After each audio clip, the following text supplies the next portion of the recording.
Umesh Pal murder case में action जारी है। अतीक के बेटे के 2 मददगार हिरासत में लिए गए हैं। हैदराबाद से पकड़े गए दोनों मददगार। माफिया अतीक के नौकर की निशानदेही पर छापा। चकिया में ध्वस्त घर से बैग बरामद किया गया। बैग से मिला असद का आधार कार्ड, एक आईफोन और रजिस्टर भी। पुलिस की पूछताछ में अतीक के नौकर का खुलासा। अतीक की पत्नी शाइस्ता ने दिए थे ऑफिस में मिले पैसे और हथियार। उमेश पाल हत्याकांड में बड़ा खुलासा। वारदात में हुआ था 1 दर्जन से ज्यादा आईफोन का इस्तेमाल। कोड वर्ड में बनाई गई थी आईफोन की आईडी। अतीक अहमद के पुश्तैनी घर से बरामद हुए रजिस्टर से हुआ खुलासा। अतीक अशरफ को भी पहुंचाया गया था फोन। शूटर गुलाम की आईडी उल्लू कोड वर्ड से बनाई गई थी। अतीक अहमद के बेटे ने सभी की कोडवर्ड आईडी तैयार की थी। पुलिस ने अब तक 3 आईफोन बरामद किए हैं। अतीक के घर से मिली डायरी से बड़ा खुलासा हुआ है। राजनीतिक दल को दिसंबर जनवरी महीने में लाखों की फंडिंग करने की बात सामने आई है। डायरी में 25 लाख देने के रिकॉर्ड के साथ पार्टी के कोऑर्डिनेटर का नाम दर्ज। प्रयागराज के कई दूसरे नेताओं का नाम भी डायरी में दर्ज है। माफिया अतीक के मुंशी ने बरामद करी डायरी। उमेश पाल हत्याकांड मामले में प्रयागराज पुलिस कोर्ट में देगी अर्जी। अतीक के बहनोई की रिमांड मांगेगी पुलिस। फंडिंग और शूटरों को लेकर पूछताछ के लिए रिमांड की मांग। अतीक गैंग के आतंक का नया वीडियो सामने आ चुका है। वीडियो में पुलिस को धमकाता दिखा अतीक का गुर्गा। अतीक के गुर्गे ने जिशान से मारपीट की थी। बुलडोजर से जिशान का घर गिराने पहुंचे थे अतीक के गुर्गे। दिसंबर 2021 का बताया जा रहा है। वीडियो तस्वीरों में दिखा अतीक का बेटा। प्रयागराज में बुलडोजर एक्शन। अवैध निर्माण पर चला बुलडोजर। कमिश्नरी गेट के पास में अवैध निर्माण किया गया था। प्रयागराज में आज फिर गरजा योगी सरकार का बुलडोजर। ढहाया जा रहा अवैध निर्माण। स्वामी प्रसाद मौर्य के बयान पर महंत पवन दास का हमला। कहा स्वामी प्रसाद मौर्य निराशा के शिकार है। श्री राम की निंदा करने वालों का वजूद मिटा है। स्वामी प्रसाद मौर्य फ्रस्ट्रेशन के शिकार हो चुके हैं। अब उनको कोई उपाय नहीं सूझ रहा है। ये बात जरूर है कि अपनी मुक्ति के लिए अंतिम में वो श्री राम नाम का आश्रय ले रहे हैं। मौर्य के विवादित बयान पर बोले स्वामी चक्रपाणी महाराज। तत्काल गिरफ्तारी की उठाई मांग। कहा मौर्य पर हो कठोर से कठोर कार्रवाई। हम इसकी घोर निंदा करते हैं और पुनः एक बार योगी आदित्यनाथ जी से हम मांग करते हैं, मुख्यमंत्री जी से, कि तत्काल स्वामी प्रसाद मौर्य जी पे कठोर कार्रवाई किया जाए, उनकी गिरफ्तारी किया जाए। बयान पर स्वामी प्रसाद मौर्य की सफाई। कहा एफआईआर करने जैसा विषय नहीं था। बाकी एफआईआर से हम डरते नहीं है, कानूनी रूप से जवाब देंगे। जो भी एफआईआर हुई है उसकी एक कानूनी प्रक्रिया होती है। कानूनी प्रक्रिया के माध्यम से उस मामले का हम हल करवाने की कोशिश करेंगे। उसको हम राजनीतिक मुद्दा नहीं बनाएंगे। भगवान राम पर आपत्तिजनक टिप्पणी के आरोप में एसपी नेता स्वामी प्रसाद मौर्य के खिलाफ एफआईआर। रायबरेली थाने में दर्ज हुई मौर्य के खिलाफ एफआईआर। स्वामी प्रसाद मौर्य जी ने एक विवादास्पद टिप्पणी की है, एक वर्ग विशेष को, एक धर्म विशेष को। इस तहरीर पर सुसंगत धाराओं में अभियोग पंजीकृत करके समस्त तथ्यों की छानबीन की जा रही है। बीजेपी नेता रजनीश अग्रवाल का स्वामी प्रसाद मौर्य पर हमला। मौर्य के बयान को बताया शर्मनाक। कहा जनाधार खिसकने से बौखलाहट है। समाजवादी पार्टी पर बसपा सुप्रीमो मायावती का हमला। मायावती ने समाजवादी पार्टी से सावधान रहने की सलाह दी है। कहा जाति पर राजनीति सपा का स्वभाव है। आज भी हंगामे की भेंट चढ़ी लोकसभा की कार्रवाई। सदन शुरू होते ही विपक्षी सांसदों ने नारेबाजी की। कल तक के लिए सदन की कार्रवाई को स्थगित किया गया। राहुल गांधी पर बीजेपी का बड़ा हमला। कहा राहुल गांधी ने ओबीसी समाज का किया अपमान। कानून के तहत राहुल गांधी पर हुई कार्रवाई। श्री राहुल गांधी और कांग्रेस पार्टी दबाव और धमकी की विचारधारा के साथ कार्य किया है। राहुल गांधी पर जमकर बरसे केंद्रीय मंत्री ज्योतिरादित्य सिंधिया। कहा राहुल गांधी खुद को कानून से ऊपर समझते हैं। सूरत कोर्ट में पूरी फौज लेकर पहुंचे राहुल। माफी मांगने से व्यक्ति छोटा नहीं होता, पर कई लोग और कई दलों की यही विचारधारा है कि वे इस देश के ऊपर हैं। राहुल गांधी मामले पर कांग्रेस के विरोध पर बोले केंद्रीय मंत्री सिंधिया। कहा कांग्रेस की विचारधारा देशद्रोही है। कांग्रेस ने पिछड़ों का अपमान किया है। जिस कांग्रेस पार्टी ने पिछड़े वर्ग को कलंकित और अपमानित करने का काम किया है। ऐसी कांग्रेस पार्टी की केवल एक विचारधारा बची है और वो विचारधारा है एक देशद्रोही की विचारधारा। कांग्रेस पर गुलाम नबी आजाद का निशाना, कहा भारत की विदेश नीति अच्छी, हर समय मोदी को गाली देना सही नहीं। लेकिन हम 24 घंटे नींद से उठकर बीजेपी और मोदी को गालियां नहीं दें। फॉरेन पॉलिसी दुनिया फेल हो गई तो इंडिया तो पास हो गया ना। बेस्ट फॉरेन पॉलिसी इस वक्त दुनिया के सब कंट्रीज लड़ रहे हैं और हम अकेले बच गए। बिहार हिंसा पर विधानसभा में जबरदस्त हंगामा, दंगों को लेकर सदन में भारी बवाल, बीजेपी विधायकों ने की नारेबाजी। बीजेपी विधायक जीवेश मिश्रा को मार्शल ने सदन से बाहर किया, बिहार में भड़की हिंसा पर सरकार से जवाब मांग रहे थे। बिहार विधानसभा से बाहर निकाले जाने पर बोले जीवेश मिश्रा, कहा हिंसा और भ्रष्टाचार पर जब सरकार से सवाल पूछे तो जवाब देने की जगह जबरन सदन से बाहर किया। मुख्यमंत्री को सदन में आकर जवाब देने के लिए मैंने कहा, आसन ने निर्लज्जता दिखाते हुए, आसन ने एक पक्षीय कार्रवाई करते हुए मार्शल आउट करने का काम किया। बिहार हिंसा पर नेता प्रतिपक्ष विजय सिन्हा ने उठाए सवाल, सरकार से पूछा हिंसा पर चुप्पी क्यों, सरकार जवाब दे। हिंदुओं के निर्दोष लोगों को आप जेल में बंद करते हैं, आप दंगाइयों को बचाते हैं, ये खेल कहीं नहीं चलेगा महोदय। सरकार को इस पर जवाब देना चाहिए। सदन से बीजेपी विधायक को बाहर करने पर बोले नेता प्रतिपक्ष, का हिंसा का विषय उठाने पर सदन से किया बाहर, ये लोकतंत्र की हत्या है। ये मांग कर रहे थे कि आप जवाब दे, मुख्यमंत्री जवाब दे, और उठा के बाहर कर दिया। ये आवाज है, मुख्यमंत्री की मांग कर रहे हैं। बिहार हिंसा पर बोले सीएम नीतीश कुमार, कहा साजिश के तहत में कराई गई राज्य में हिंसा, जानबूझकर बिहार का माहौल खराब करने की कोशिश की गई। सब लोग लगा हुआ है, एक एक घर में जा जा करके देख रहा है, तो कुछ दिन के बाद आप लोगों को पता चलेगा। ये जानबूझ करके जानते हैं ना, ये सब किया गया। एक जगह जिनको जाना था जानबूझ करके वहां करवाया है।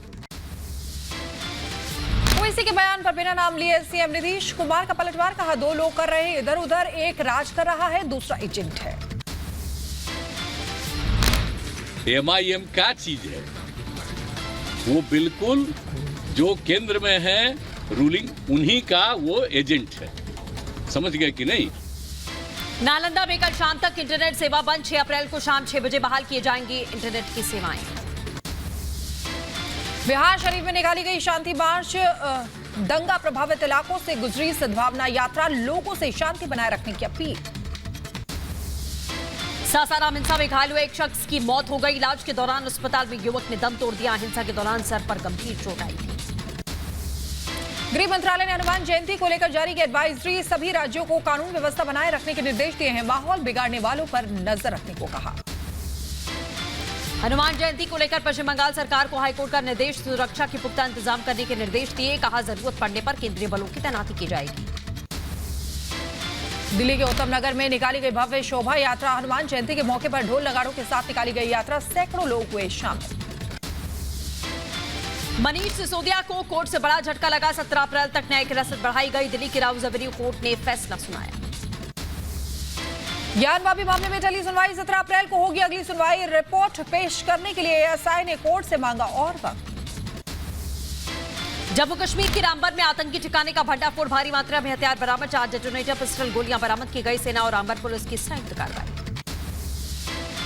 कश्मीर में सेना के अधिकारी की भाई पर हमला, नशेड़ियों के गुट ने हमला किया है, डीजे बजाने से मना करने पर शुरू हुआ था विवाद। महाराष्ट्र के अहमदनगर में देर रात 2 गुटों में हिंसा हुई, कई गाड़ियों में तोड़फोड़, आगजनी और पत्थरबाजी, हिंसक झड़प में 7 लोग घायल हुए।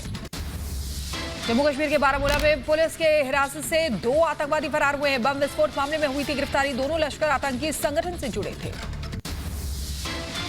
केरल ट्रेन अटैक का आरोपी गिरफ्तार, एनआईए ने महाराष्ट्र एटीएस की मदद से रत्नागिरी से आरोपी को गिरफ्तार किया है, कोझिकोड में ट्रेन में आग लगाई थी।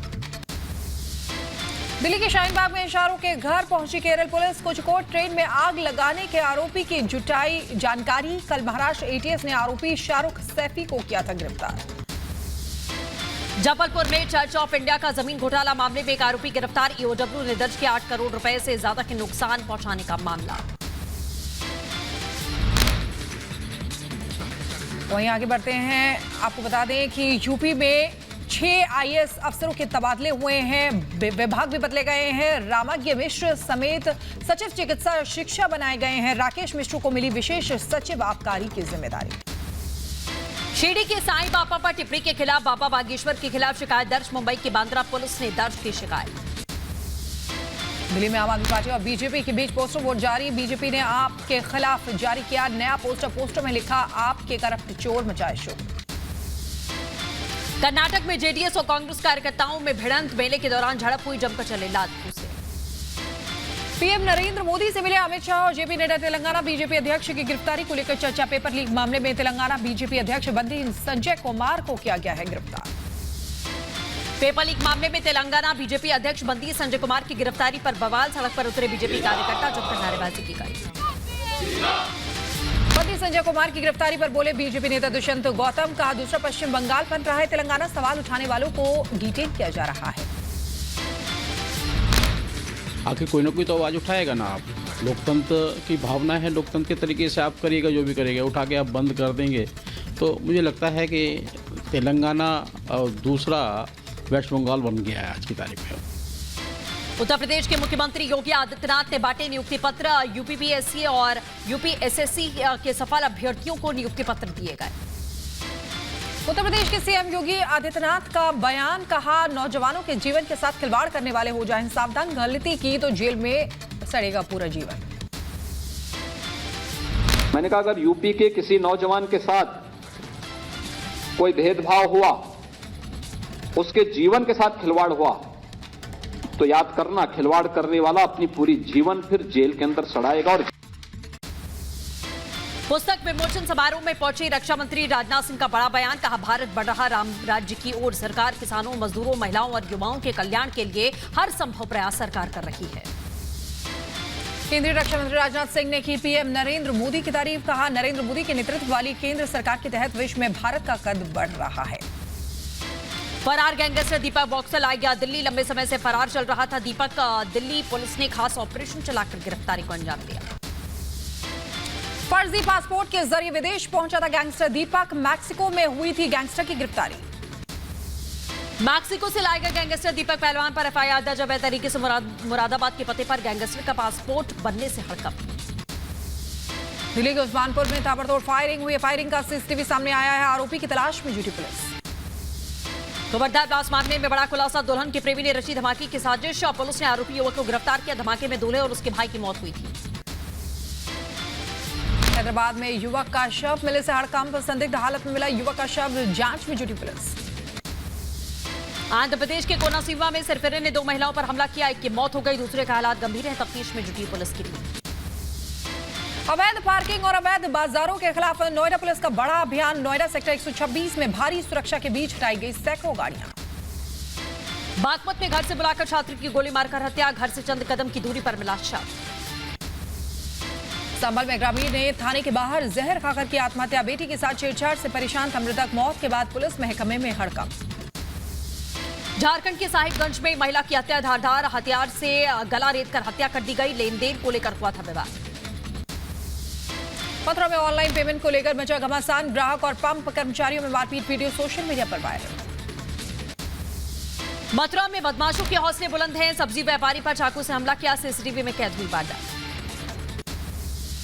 मध्य प्रदेश के खंडवा में लाडली बहना महासम्मेलन के दौरान पुलिस और जनप्रतिनिधियों में बहस हुई है। वन मंत्री विजय शाह ने पुलिस पर लगाया भद्रता का आरोप। राजस्थान के करौली में सवारियों से भरी बस पलटी। एक यात्री की मौत हुई, कई लोग जख्मी हैं। हादसे के वक्त बस में सवार थे 50 से ज्यादा यात्री। मुजफ्फरनगर में दर्दनाक सड़क हादसा हुआ। अज्ञात वाहन की चपेट में आने से बाइक सवार महिला की मौत हो गई। दिल्ली के रजूपरी फ्लाईओवर पर यात्रियों से भरी बस पलटी। हादसे में कई यात्री घायल हुए हैं। बस में सवार थे 50 यात्री। सुल्तानपुर में दवा व्यापारी ने स्कूल की बदली तस्वीर। कक्षा 1 और 2 के कमरे को बनाया हाईटेक। बच्चों को मिलेगी स्मार्ट क्लास की सुविधा। कोरोना के बढ़ते खतरे को लेकर सुप्रीम कोर्ट का बड़ा फैसला। सीबीआई ने कहा वकील वर्चुअल रूप से पेश होने के लिए स्वतंत्र हैं। राजस्थान में फिर से कोरोना की दस्तक। पिछले 15 दिनों में राज्य में 390 से ज्यादा मामले दर्ज हुए हैं। 4 लोगों की जान गई है। यूपी में कोरोना के हालात पर बोले डिप्टी सीएम ब्रजेश पाठक। कहा राज्य में हालात नियंत्रित हैं। टेस्टिंग और ट्रेसिंग पर जोर दिया गया है।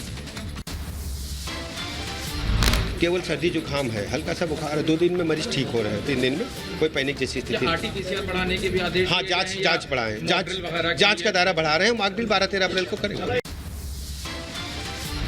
7 अप्रैल को आजमगढ़ जा सकते हैं गृह मंत्री अमित शाह और योगी आदित्यनाथ। हरिहरपुर में संगीत महाविद्यालय का शिलान्यास करेंगे गृह मंत्री। कार्यक्रम को लेकर तैयारी में जुटा जिला प्रशासन।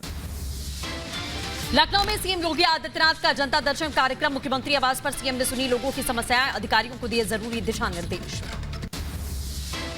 4 धाम यात्रा के लिए 9,68,000 से ज्यादा लोगों ने कराया रजिस्ट्रेशन। केदारनाथ, बद्रीनाथ, गंगोत्री और यमुनोत्री धाम जाने वाले श्रद्धालुओं को सत्यापन के बाद मिलेगा दर्शन करने का स्लॉट। पुणे में प्रसिद्ध श्रीमंत दगड्डू शेठ गणपति मंदिर की विशेष सजावट। मंदिर में भक्तों ने 21,000 सूरजमुखी के फूलों से उसे सजाया है। गुजरात के वडोदरा में सामूहिक विवाह समारोह का आयोजन। 8 सालों से समारोह का बीजेपी नेता कर रहे हैं आयोजन। दिल्ली के मेजर ध्यानचंद स्टेडियम में 68वें राष्ट्रीय समुद्री दिवस का आयोजन। केंद्रीय मंत्री सर्बानंद सोनोवाल भी इसमें शामिल हुए।